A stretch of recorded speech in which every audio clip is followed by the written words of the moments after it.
Crisis. Crisis. By Cecil Corwin. When the diplomacy bureau at home is composed of hopeless incompetence, the Venusians are rattling the saber, and it looks as if an utterly senseless war is going to result. A little screwball stuff can be forgiven if it works. Transcriber's note: this text was produced from Science Fiction Quarterly, Spring 1942. Extensive research did not uncover any evidence that the U.S. copyright on this publication was renewed. If the Carphinus hadn't cut herself badly while she was trimming her Keeley one morning, the whole mess might never have happened. But fashion decreed that the ropey circle of tentacles about the neck of the female Martian would be worn short that year, and everybody in the matriarchy, from Girl Guide to the serene Carphinus herself, obeyed without question. That was why her temper was short that morning, and why she snapped at the Venusian plenipotentiary who had come to chat with her concerning the space mining rights for the following year. The worthy lady glowered at the gentleman from Venus and whistled, "By the Almighty, if you fish-faced baboons so much as try to lay a flipper on a single free electron between here and Venus, I'll blow your waterlogged planet out of space." And, unfortunately for the Venusians, she had the Navy to do it with. The principles of compensation operated almost immediately. The plenipotentiary ethered back to Venus, and Venus severed diplomatic relations with Earth. Should you fail to grasp the train of events, stop worrying. Those are the facts. The Carphinus cut herself and Venus made warlike noises at Earth. Earth was in a very peculiar situation. Only a century ago it had begun really intensive spacing, with freight exchanges and mining. Venus and Mars and, in a smaller way, the Jovians, had been a space culture for millennia. Earth did not have the elaborate machineries of foreign offices and consulates, embassies, and delegates and envoys that the other planets maintained. Terra had gone into the complicated mess of astropolitics with her eyes serenely closed and the naive conviction that right would prevail. To the cloistered Bureau of Protocol in Alaska came a message under diplomatic seal from the ambassador to Venus, right into the office of Code Clerk Weems. Carefully he scanned the tape and lead that closed the pouch. "At it again," he said finally. "I sometimes wonder if the whole thing wouldn't go smash if we read our own mail before every other great power in space." Dr. Helen Carey, his highly privileged assistant, opened the pouch with a paper knife and a shrug. "Take it easy, career man," she advised. "Your daddy had the same trouble before they promoted him to Washington State. We get all the dirty work here in Nome, have to explain how and when and why the inviolable mail sacks arrive opened and read." She scanned the messages heavily typed on official paper. "What," she asked, "does Aristotle mean?" "Inexcusable outrages on the dignity of a representative of Terra," said Weems after consulting the code book. "Sounds bad." "It is." "Oh, but it is.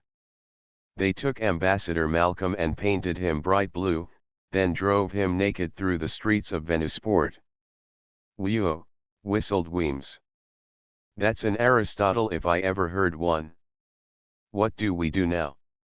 He was already reaching for the phone. "Cut that out," snapped Dr. Carey. She could speak to him like that or even more firmly because she was more than old enough to be his mother. The number of career men she had coached through the Alaska receiving station would fill half the consulates in space, and with damned good men. Brow wrinkled, she brooded aloud, "While this isn't definitely spy stuff, we ought to know whether they have a line on our phones.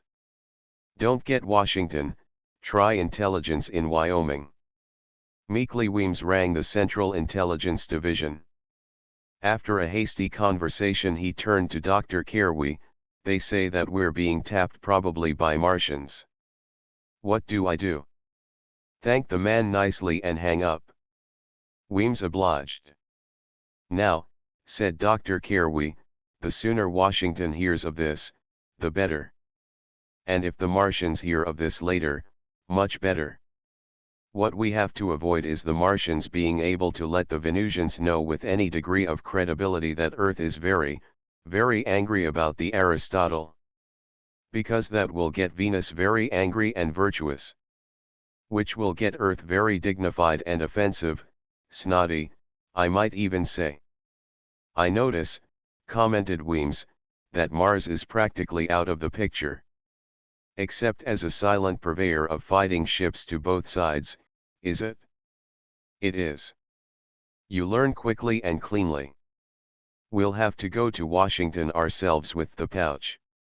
And report, said Weems, to oh, my God, Osgood. Exactly, said she. Oh my God, Osgood. And there was good and sufficient reason for the alarm in her voice.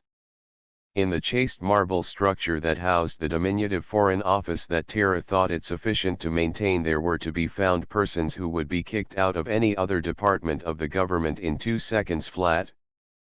But because astropolitics was something new to Earth, and because there had to be some place made for the half-wit offspring of the great legislative families, this chased marble structure housed a gallery of subnormals that made Bellevue look like the Princeton Institute for Advanced Research on a sunny day. Or so the junior members thought. Not the least of these half-wit great ones was Jowett Osgood, the direct superior of Weems, to whom he would naturally report. Weems and Carey were announced with a strange pomp and circumstance. They entered the big office to find Osgood rudely buried in what was supposed to look like work. Weems stood dumbly as Dr. Carey coughed sharply. Ah, grunted Osgood, looking up. What is it? He was a gross man. A pouch from Venus. We decoded it and we think it deserves your immediate attention. We didn't phone the contents because of tappers on the wires. Weems handed over the decodings, marked very prominently in red, confidential, make no copies. Osgood scanned them and heaved himself to his feet. Gad, he grunted. We must brook no delay, armed to the teeth. He turned on his dictaphone. Henry, he snorted. Listen to this. To Bureau of Protocol. Dr. Carey snapped off the dictaphone and shoved him back into his well-padded chair. This, she said between her teeth, is entirely up to you. Take it from us, immediate action is demanded to smooth over this incident. You won't be able to pass the buck on to some other department, this is right in your lap. And you won't be able to delay the affair until you've forgotten it, even you can see that. Now what are you going to do? Osgood considered the matter with great dignity for 2 full minutes. Finally he announced, I don't know. My suggestion is that you appoint Mr. Weems here a sort of goodwill ambassador for special, but very vague, work. And give him an unlimited expense account. This thing mustn't get any further. Keep it between us 3 that the message arrived officially on Earth. The fiction will be that it was lost in space and that nobody has received official confirmation of the Aristotle. Any unofficial reports will be considered as sensational tales concocted by newscasters. That's the only way to keep Earth off the spot. And what a spot it is. I see, said Osgood. Be advised that I shall follow your suggestions as closely as is compatible with the dignity of this office. Outside she informed Weems, that last was face-saving and nothing else. From here we go to Venus, spreading sweetness and light. Always remember, young man, that our interceptor rockets are pretty good, but that the Venus bombers are pretty damned good. War, mused Weems. Nobody wins. Really, it wouldn't be nice to see New York blown to pieces, even though we could do exactly the same to Venusport. Sweetness and light it is. Venus politics are no joke. The fish-faced little people have at least 2 parties per acre and the dizziest system of alliances and super-alliances that ever bewildered a struggling young diplomat. Typically there were absolutely no points of agreement among any of the parties as to foreign policy, and yet the Venusian embassies spoke with authority that was backed up by a united planet. Their military forces were likewise held in common by all the countries, but there were state militias engaged in intramural activities and constant border fighting. Weems knew the language, and that was one very great advantage. Also he spent the long rocket trip to the foggy planet in learning what he could of the political setup. He arrived with a fanfare of trumpets. At the pier he was greeted by a score of minor officials. It was a deliberate insult from the Venusian army, for not a single high-ranking officer was present. He glossed it over for the sake of a splendid ovation from the populace of Venusport, who were thoroughly hopped up with esteem for him. He was the shining young man who would assure peace and prosperity for the two inner planets, and the populace was all for him. But, he knew very well, if one nasty word came from Earth, officially recognizing the Aristotle, their mood would change suddenly and savagely.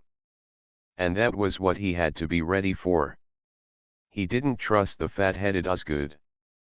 From city to city he made a grand tour, speaking with very little accent before huge audiences of the little people and meeting few really high-up officials.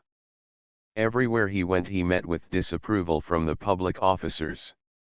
How, he complained to Dr. Carey, they get together on a complicated issue like disliking me, I don't understand.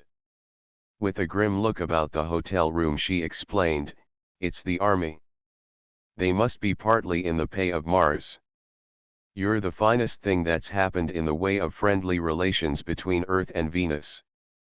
If you take root long enough to get your message over they won't be able to pounce on Earth, to the benefit of nobody except the Red Planet. So they're trying to cool things off.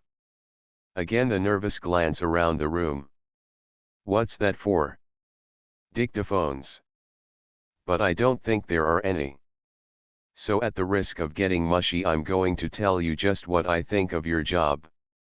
I think you're working like a madman, with some of the finest, single-hearted devotion to the cause of peace that I've ever seen.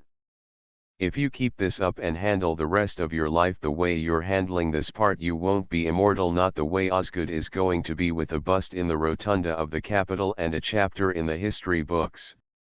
No, you're going to be something different.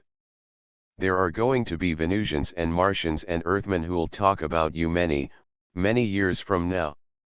About how their fathers and grandfathers stood in the rain to hear you talk. She looked over her spectacles. Which reminds me, get out on that balcony and don't make any slips. He pressed the very old, very great lady's hand silently, then, mopping his brow, stepped out to the ledge beyond his window. It was in the twilight zone of perpetual rain, and the crowd of white pates and faces before him was hardly visible through the wisps of steam. He looked about uneasily as he turned on the fog-piercing lights that flooded him with a golden glow, so that the Venusians could see their Superman. As he began to speak into the mic at his lips there was a hoot of reproof from the crowd. And then there were others. Something was going the rounds, he could feel it. Very distinctly there was a shrill cry from the sea of faces, liar. And others echoed it, again and again. He tried to speak, but was howled down. A firm hand snapped off the lights and closed the window. Dr. Carey dropped him into a chair, limp and shocked. She handed him a slip of paper that had just been delivered. With her lips tightly compressed she said, "They knew before we did." Osgood spilled it all. They shot to Mars before assassins could take any tries at them. Weems was completely washed up and discredited on Venus, knew it and felt like it. What had his fine words been in the face of a stern, righteous declaration from the Foreign Office on Earth to the Foreign Office on Venus, gleefully published far and wide by the Mars-bribed officers, in the latter hurling the most frightful accusations of violating diplomatic immunity? God only knew, brooded Weems, why Osgood had chosen precisely that moment to sound off. He had said fighting words, to back up our determination to shield the weak with deeds as well as ugh. What was the matter with Osgood? The Martians couldn't touch Earth's foreign office, they bred them dumb but honest there. Why had Osgood? Did he want to be an Iron Man? Did he think he could get further faster in time of war? Or did he actually, honestly believe that by this half-wit note insulting a friendly planet on account of a mere violation of etiquette he was striking a blow for justice and equality? It probably was just that, Weems decided. And Dr. Carey agreed. When they landed on the red planet, Weems felt very low, and was scarcely given a new lease on life by the warm reception he received from Martian notables. He was welcomed Earth fashion, with a band and speeches from a platform to 20,000 cheering Martians. They could afford to treat him kindly, he'd failed utterly and miserably from blocking a new, magnificent source of income to Mars, the onrushing Earth-Venus war. Mars wouldn't get into it. Oh, no. Mars didn't need colonies or prestige. When you have a navy like the Martian matriarchal fleet, you don't need colonies or prestige. You just sit tight and sell the scrappers your second-rate equipment at premium prices. At his first official reception he stood nervously among the ladies of the court. He had just received news from the Earth diplomatic colony that Venus had replied to Earth with a note just as stiff, charging that Earth was impeaching the authority of the Venusian Foreign Office with respect to its planetary jurisdiction. In plain language that meant, our army is bigger and better than yours. Knock this chip off if you dare. One of the elegant ladies of the matriarchal court sidled up to him. We were presented to each other when you landed, she said in French. Of course, he said delightedly. I remember you perfectly. But all Martians still looked alike to him. I was wondering, Mr. Weems, whether you would care to attend a party I'm giving tomorrow evening. I feel there would be features extremely entertaining to you. Delighted, madam. He beckoned over Dr. Carey. Your social secretary? Asked the Martian lady. I'll give her the details. Then the Carvenus entered regally and all the ladies of the court twiddled their curtailed keely with deep veneration as she folded up in a basket-like affair. Mr. Weems, she said graciously. He advanced and bowed, Earth fashion, for all of his encumbering furs. Mr. Weems, we are delighted to see you here. Such a refreshing change from those slimy little Venusians. Her English was perfect, though lispy. And I, madam, am delighted to attend. If there is any message I can take back to Earth from you, any word of friendship, you have only to say it. She regarded him amiably. The people of Earth know well that the people of Mars are wholly committed to a policy of amicable industrial cooperation. Nothing will please me more than to reassure my friends of the third planet that there is no end of this policy in sight. What did that mean? Wondered Weems. Was she playing with him? I trust, he said, that you are wholeheartedly working in the interests of peace among the planets. So I have said, she replied simply. So I shall always say. Incredible. Did she take him for an imbecile? Or. Thank you for this kind assurance, he said, bowing again and retiring. When he had cornered Dr. Carey he said agitatedly, I don't get it at all. I simply don't understand. Is she lying into my teeth? The least she could have done would have been to turn aside the questions. I never dreamed I'd get an answer at a time like this. Neither did I, she said slowly. Something is rotten in the matriarchy, and it isn't the customary scent of senile decay peculiar to dictatorships. The biology of the Martians demands a dictatorship, what with their weird reproductive methods. Unless there were a strong and centralized authority they'd slump back into barbarism after a few thousand years of unrestricted matings. Here's one dictator who's loved by the dictates. She was silent a moment, then said, To change the subject, I have the place and time for tomorrow's party. The lady is I knew you couldn't tell one from another, director of a munitions and fabrication syndicate. Thanks, he said vaguely, taking the memo. That's the perfect spot of irony to top off the evening, in fact this whole damned mission that failed.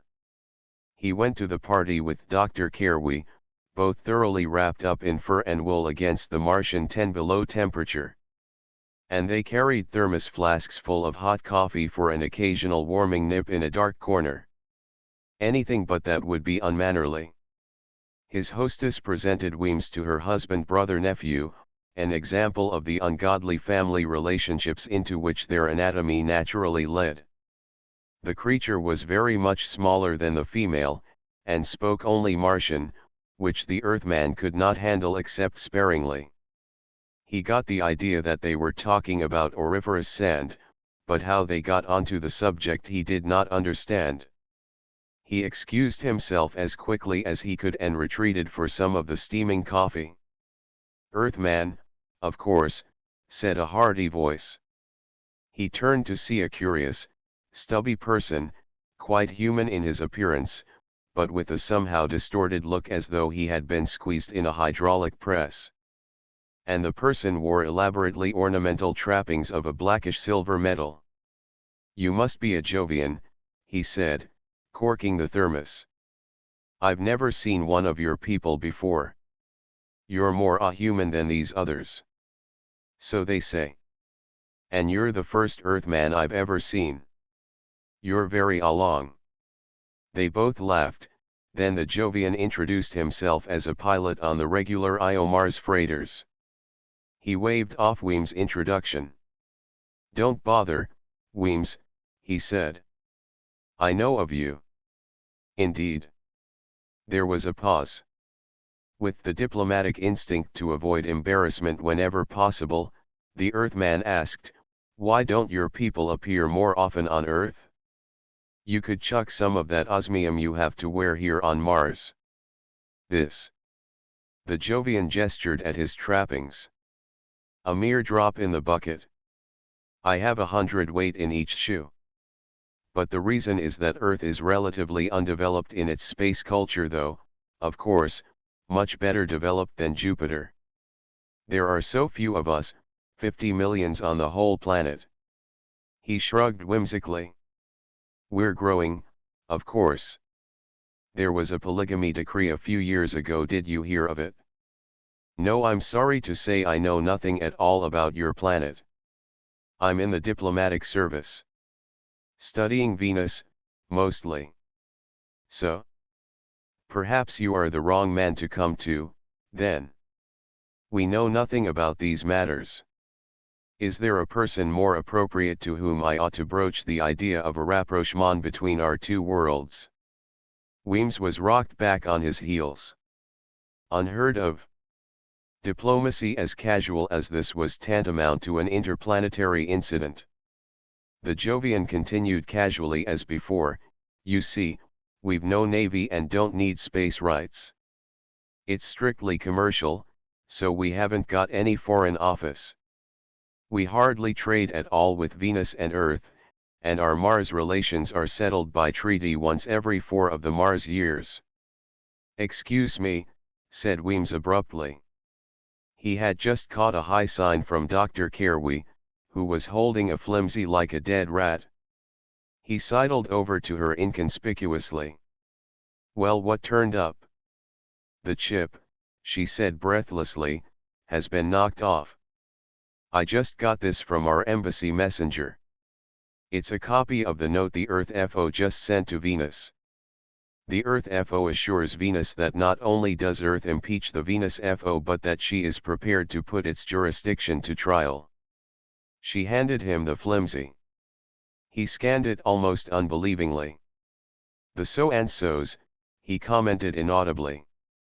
That about fixes our little red wagon, Doc. Though we have an ally, Jupiter wants its place in the sun. As the woman stared with amazement, he introduced the Jovian to her and explained the situation. The squat man listened with increasing anxiety as he dilated on the relations that would exist between the two worlds. Will we really, he asked at length, need all those men, actually 25 on our end, to handle a little thing like a military alliance? Lord, yes, breathed Weems. Code clerks, secretaries, subsecretaries, second subsecretaries, lots more. May I ask, said the woman, why this sudden interest in protocol and procedure has come up on Jupiter? The Jovian looked a little embarrassed. It's a matter of pride, he explained. The 3 other planets have their own secret codes and messages. We're the only planet that hasn't got sealed diplomatic pouches absolutely inviolable in any jurisdiction. And so our executive committee decided that if it's good enough for them, it's good enough for us. I see, said Weems thoughtfully. But how is it that you, the A pilot on a freighter, are their plenipotentiary without even identification? As a matter of fact, confessed the Jovian with some hesitation, I was given a note, but it seems to be lost. Do things like that really matter? They do, said Weems solemnly. But you were saying? Yes. They chose a freight pilot to avoid taking a man off real work. It's our principle of the economization of kinesis. Without its operation, we'd have all sorts of superfluous men who did only half a man's work. And do not forget that to a people of only 50 millions that is no small matter. We need every man all the time.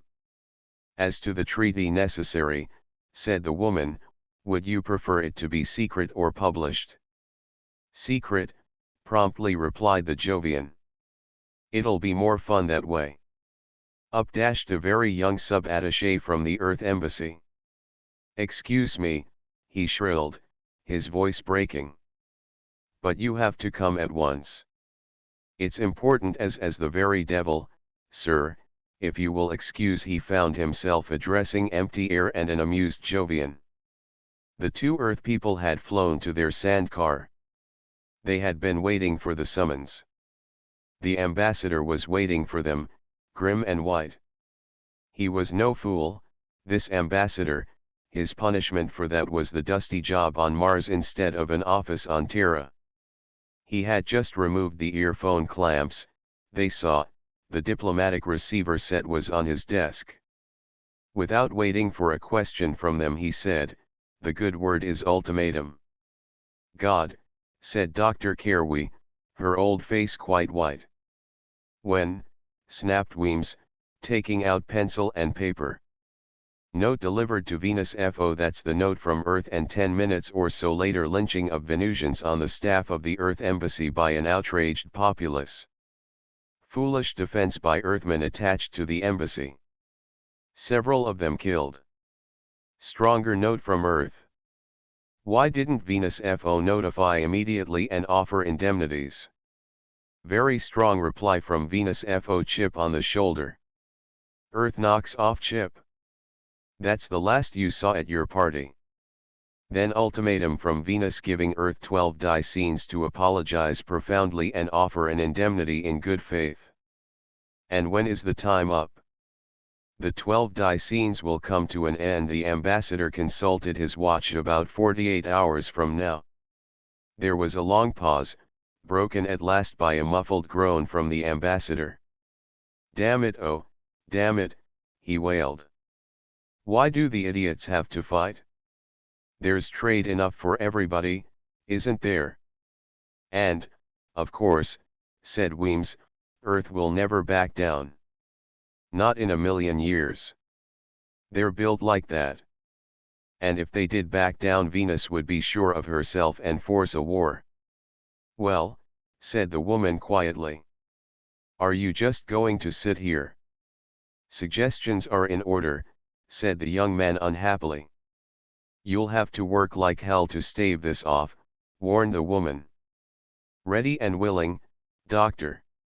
Tell me what to do. Considering that the art of diplomacy is, ultimately reduced, the system found most practical in actual use when stalling for time to rush ahead with military expansion, it is not very remarkable that the two roving delegates did what they did with such neatness. The machinery was there for them to use. Use it they did, to the fullest extent. They shot ethers through to most of the crowned heads of the inner planet, radioed Earth confidentially meanwhile to stand by for the answers from Venus, contacted the Martian Protocol Division regarding an alliance for trade purposes alone. They were so thoroughly efficient in their functioning that after 10 hours of this the bureau chiefs back on Earth fell to their knees and prayed for a let-up of this lunatic barrage of red tape that came, unasked and unanswerable, from a minor embassy on Mars. Venus was bally-well baffled. At first they made some pretense of replying stiffly to the muted threats from the embassy on Mars, then gave up and hung onto the ropes, trying to decode the weird messages. It must be code, they decided. How could a message like, "Advise your FO investigate frog ponds for specious abnormalities" be anything but an uncrackable cipher? They set their experts to work. The experts decided that the message meant, all Earthmen on Venus are advised to sabotage production machinery and destroy records. But they were wrong as they could be, for the message meant just what it said. Its value was on its face. The consulate and the staff were drafted by the embassy to aid in the good work of confusion. The ambassador himself sat for 10 hours writing out messages to be sent officially which bore absolutely no relation to each other or the world at large. And if you think that sounds easy, try it. Meanwhile the inseparables, Mr. Weems and Dr. Carewey, had been separated. The woman was gathering data from the Martian libraries and Weems was paying social calls at the palace, interviewing secretaries without number. Meanwhile, authentic, distressing news releases kept rushing to him, causing him great pain. First thing after the ultimatum he heard was that Earth had called in all spacers except those related to navigation, fueling stations, etc.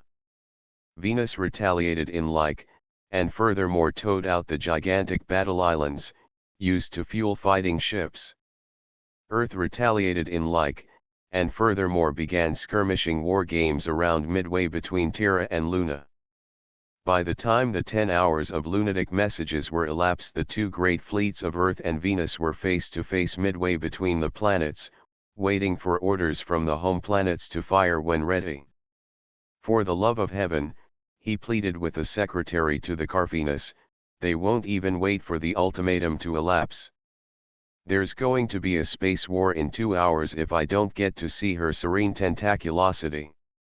The title he bestowed on her was sheer whimsy, he wasn't half as upset as he was supposed to be. It was all for effect. He rushed away, distraught by the information that he couldn't possibly see the Carvenus and aware that the munitions interests of Mars would by now be rubbing their keely with glee. He reached a phone and rang up the ambassador. "Okay," he informed him. "Stop short." The ambassador, badly overworked and upset, stopped short with the messages. Venus and Earth were baffled again, this time because there was nothing to be baffled by. The strange silence that had fallen on the FOS was alarming in its implications. The diplomatic mind had already adjusted itself to the abnormal condition, restoration of normality created almost unbearable strain. Messages rushed to the embassy, the ambassador left them severely alone and went to bed. From that moment anybody who touched a transmitter would be held for treason, he informed his staff. It was as though the Mars embassy had been blown out of the ground. They are now, brooded Weems, ready for anything. Let us hope that Venus hasn't lost her common sense along with her temper. With that he set himself to the hardest job of all, waiting. He got a couple of hours of sleep, on the edge of a volcano, not knowing whether the lined-up Venus fleet would fire on the opposite Earth fleet before he woke. If he did, it would be all over before he really got started. Even Weems hadn't imagined how well his plan was taking root. Back on Earth the whole FO had gone yellow, trembling at the gills lest they should actually have to fight. And it was perfectly obvious that they would, for when planetary integrity directs, no mere individual might stand in the way. There was a great dearth of news, there had been for the past few hours of the crisis.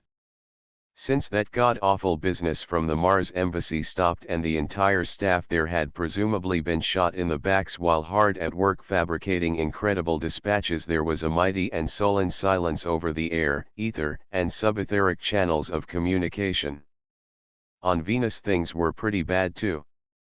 A lot of Earthmen had been interned and the whole planet was sitting on edge waiting for something to happen. It did happen, with superb precision after exactly 7 hours of silence and inactivity. There was a frantic call from Jupiter. Jupiter claimed that the whole business was a feint and that the major part of the Earth fleet was even now descending on the Jovians to pillage and slay. The official broadcast, not a beam dispatch from Jupiter, stated this.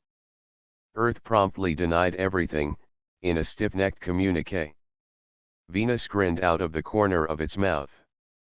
In an answering communique she stated that since Venus was invariably to be found on the side of the underdog, the Venus Grand Fleet would depart immediately for Jupiter to engage the enemy of her good friends, the Jovians.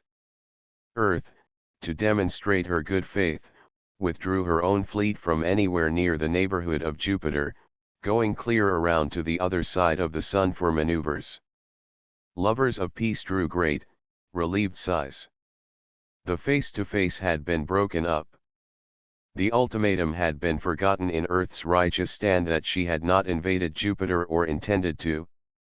This made Venus look and feel silly. This made the crisis collapse as though it had never been there at all. And just after the Venus fleet had reported to its home FO, this was 3 hours after the ultimatum had elapsed without being noticed by anybody, there were several people in the Earth embassy on Mars acting hilariously. There was a Jovian who gurgled over and over, "I didn't know it would be this much fun. We would have got into the game years ago if we'd known." "And I," said the ambassador, "have the satisfaction of knowing that I've given a pretty headache to the best code experts in the system. And all by the simple expedient of sending a code message that means just what it says." "And I," said Weems, appending a glass, "have aided the cause of peace between the planets. If I can get to the Carvenus and let her know that she's being played for a sucker by the munitions people, let it come later," said Dr. Kerwi. "I wish I could live another 80 years to read in the history books. But it really doesn't matter, because they'll say something like this: toward the end of this year there arose a crisis between Earth and Venus, seemingly over matters of trade. It actually reached a point of ultimatums and reprisals. Fortunately the brilliant, calm, and efficient work of the Honorable Secretary of Recession, Jawed Osgood, saved the day. He contracted a defensive alliance with Jupiter, the combined might of the Earth-Jovian fleet crushing any idea of victory that may have been the goal of the Venusians." Dr. Kerwi laughed loud and raucously as she refilled her glass. End of the Project Gutenberg ebook crisis. Updated editions will replace the previous one, the old editions will be renamed. Creating the works from print editions not protected by U.S. copyright law means that no one owns a United States copyright in these works, so the Foundation, and you, can copy and distribute it in the United States without permission and without paying copyright royalties. Special rules, set forth in the general terms of use part of this license, apply to copying and distributing Project Gutenberg trademark electronic works to protect the Project Gutenberg trademark concept and trademark. Project Gutenberg is a registered trademark, and may not be used if you charge for an ebook, except by following the terms of the trademark license, including paying royalties for use of the Project Gutenberg trademark. If you do not charge anything for copies of this ebook, complying with the trademark license is very easy. You may use this ebook for nearly any purpose such as creation of derivative works, reports, performances, and research. Project Gutenberg ebooks may be modified and printed and given away. You may do practically anything in the United States with ebooks not protected by U.S. copyright law. Redistribution is subject to the trademark license, especially commercial redistribution. Start. Full license. The full Project Gutenberg license. Please read this before you distribute or use this work to protect the Project Gutenberg trademark mission of promoting the free distribution of electronic works. By using or distributing this work, or any other work associated in any way with the phrase Project Gutenberg, you agree to comply with all the terms of the full Project Gutenberg trademark license available with this file or online at www.gutenberg.org/license. Section 1. General Terms of Use and Redistributing Project Gutenberg Trademark Electronic Works 1.a. By reading or using any part of this Project Gutenberg trademark electronic work, you indicate that you have read, understand, agree to and accept all the terms of this license and intellectual property, trademark/copyright, agreement. If you do not agree to abide by all the terms of this agreement, you must cease using and return or destroy all copies of Project Gutenberg trademark electronic works in your possession. If you paid a fee for obtaining a copy of or access to a Project Gutenberg trademark electronic work and you do not agree to be bound by the terms of this agreement, you may obtain a refund from the person or entity to whom you paid the fee as set forth in paragraph 1.e.8. 1.b. Project Gutenberg is a registered trademark. It may only be used on or associated in any way with an electronic work by people who agree to be bound by the terms of this agreement. There are a few things that you can do with most Project Gutenberg trademark electronic works even without complying with the full terms of this agreement. See paragraph 1.c below. There are a lot of things you can do with Project Gutenberg trademark electronic works if you follow the terms of this agreement and help preserve free future access to Project Gutenberg trademark electronic works. See paragraph 1.e below. 1.c. The Project Gutenberg Literary Archive Foundation, the Foundation or PGLOF, owns a compilation copyright in the collection of Project Gutenberg trademark electronic works. Nearly all the individual works in the collection are in the public domain in the United States. If an individual work is unprotected by copyright law in the United States and you are located in the United States, we do not claim a right to prevent you from copying, distributing, performing, displaying, or creating derivative works based on the work as long as all references to Project Gutenberg are removed. Of course, we hope that you will support the Project Gutenberg trademark mission of promoting free access to electronic works by freely sharing Project Gutenberg trademark works in compliance with the terms of this agreement for keeping the Project Gutenberg trademark name associated with the work. You can easily comply with the terms of this agreement by keeping this work in the same format with its attached full Project Gutenberg trademark license when you share it without charge with others. 1.d. The copyright laws of the place where you are located also govern what you can do with this work. Copyright laws in most countries are in a constant state of change. If you are outside the United States, check the laws of your country in addition to the terms of this agreement before downloading, copying, displaying, performing, distributing or creating derivative works based on this work or any other Project Gutenberg trademark work. The Foundation makes no representations concerning the copyright status of any work in any country other than the United States. 1.e. Unless you have removed all references to Project Gutenberg, 1.e.1.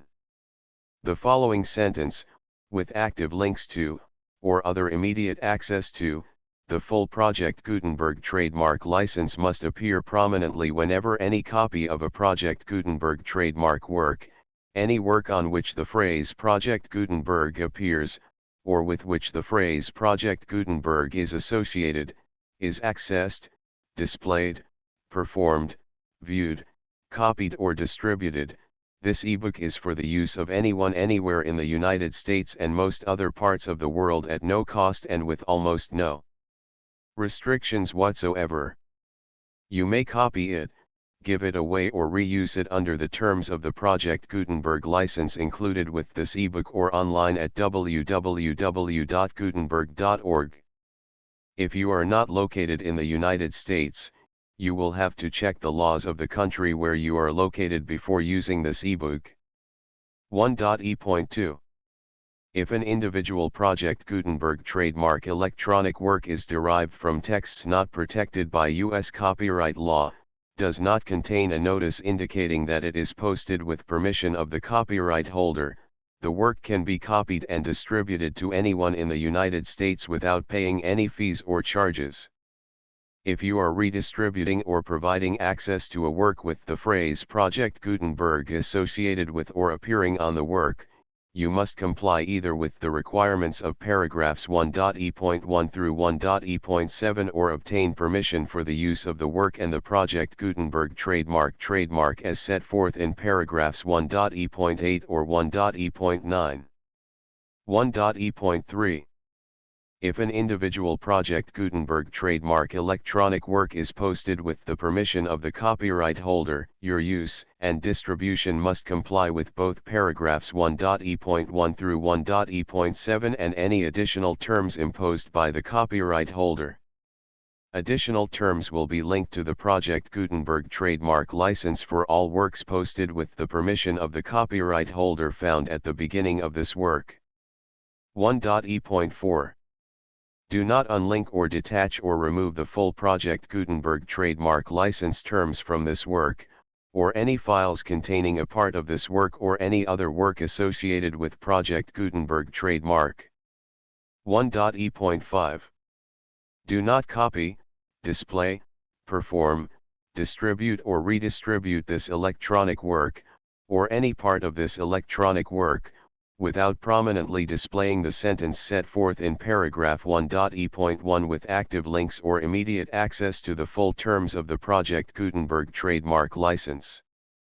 1.e.6 You may convert to and distribute this work in any binary, compressed, marked up, non-proprietary or proprietary form, including any word processing or hypertext form. However, if you provide access to or distribute copies of a Project Gutenberg trademark work in a format other than plain vanilla ASCII or other format used in the official version posted on the official Project Gutenberg trademark website, www.gutenberg.org, you must, at no additional cost, fee, or expense to the user, provide a copy, a means of exporting a copy, or a means of obtaining a copy upon request, of the work in its original plain vanilla ASCII or other form. Any alternate format must include the full Project Gutenberg trademark license as specified in paragraph 1.e.1. 1.e.7 Do not charge a fee for access to, viewing, displaying, performing, copying or distributing any Project Gutenberg trademark works unless you comply with paragraph 1.e.8 or 1.e.9. 1.e.8 You may charge a reasonable fee for copies of or providing access to or distributing Project Gutenberg trademark electronic works provided that, you pay a royalty fee of 20% of the gross profits you derive from the use of Project Gutenberg trademark works calculated using the method you already use to calculate your applicable taxes. The fee is owed to the owner of the Project Gutenberg trademark, but he has agreed to donate royalties under this paragraph to the Project Gutenberg Literary Archive Foundation. Royalty payments must be paid within 60 days following each date on which you prepare, or are legally required to prepare, your periodic tax returns. Royalty payments should be clearly marked as such and sent to the Project Gutenberg Literary Archive Foundation at the address specified in Section 4, Information about donations to the Project Gutenberg Literary Archive Foundation. You provide a full refund of any money paid by a user who notifies you in writing, or by email, within 30 days of receipt that he does not agree to the terms of the full Project Gutenberg trademark license. You must require such a user to return or destroy all copies of the works possessed in a physical medium and discontinue all use of and all access to other copies of Project Gutenberg trademark works. You provide, in accordance with paragraph 1.f.3, a full refund of any money paid for a work or a replacement copy, if a defect in the electronic work is discovered and reported to you within 90 days of receipt of the work. You comply with all other terms of this agreement for free distribution of Project Gutenberg trademark works. 1.e.9. If you wish to charge a fee or distribute a Project Gutenberg trademark electronic work or group of works on different terms than are set forth in this agreement, you must obtain permission in writing from the Project Gutenberg Literary Archive Foundation, the manager of the Project Gutenberg trademark. Contact the Foundation as set forth in Section 3 below. 1.f1.f.1. Project Gutenberg volunteers and employees expend considerable effort to identify, do copyright research on, transcribe and proofread works not protected by U.S. copyright law in creating the Project Gutenberg trademark collection. Despite these efforts, Project Gutenberg trademark electronic works, and the medium on which they may be stored, may contain defects, such as, but not limited to, incomplete, inaccurate or corrupt data, transcription errors, a copyright or other intellectual property infringement, a defective or damaged disk or other medium, a computer virus, or computer codes that damage or cannot be read by your equipment. 1.f.2. Limited warranty, disclaimer of damages, except for the right of replacement or refund described in paragraph 1.f.3, the Project Gutenberg Literary Archive Foundation, the owner of the Project Gutenberg trademark, and any other party distributing a Project Gutenberg trademark electronic work under this agreement, disclaim all liability to you for damages, costs, and expenses, including legal fees. You agree that you have no remedies for negligence, strict liability, breach of warranty or breach of contract except those provided in paragraph 1.f.3. You agree that the Foundation, the trademark owner, and any distributor under this agreement will not be liable to you for actual, direct, indirect, consequential, punitive, or incidental damages even if you give notice of the possibility of such damage. 1.f.3. Limited right of replacement or refund. If you discover a defect in this electronic work within 90 days of receiving it, you can receive a refund of the money, if any, you paid for it by sending a written explanation to the person you received the work from. If you received the work on a physical medium, you must return the medium with your written explanation. The person or entity that provided you with the defective work may elect to provide a replacement copy in lieu of a refund. If you received the work electronically, the person or entity providing it to you may choose to give you a second opportunity to receive the work electronically in lieu of a refund. If the second copy is also defective, you may demand a refund in writing without further opportunities to fix the problem. 1.f.4. Except for the limited right of replacement or refund set forth in paragraph 1.f.3, this work is provided to you as is, with no other warranties of any kind, express or implied, including but not limited to warranties of merchantability or fitness for any purpose. 1.f.5. Some states do not allow disclaimers of certain implied warranties or the exclusion or limitation of certain types of damages. If any disclaimer or limitation set forth in this agreement violates the law of the state applicable to this agreement, the agreement shall be interpreted to make the maximum disclaimer or limitation permitted by the applicable state law. The invalidity or unenforceability of any provision of this agreement shall not void the remaining provisions. 1.f.6. Indemnity. You agree to indemnify and hold the Foundation, the trademark owner, any agent or employee of the foundation, anyone providing copies of Project Gutenberg trademark electronic works in accordance with this agreement, and any volunteers associated with the production, promotion, and distribution of Project Gutenberg trademark electronic works, harmless from all liability, costs, and expenses, including legal fees, that arise directly or indirectly from any of the following which you do or cause to occur. A. Distribution of this or any Project Gutenberg trademark work. B.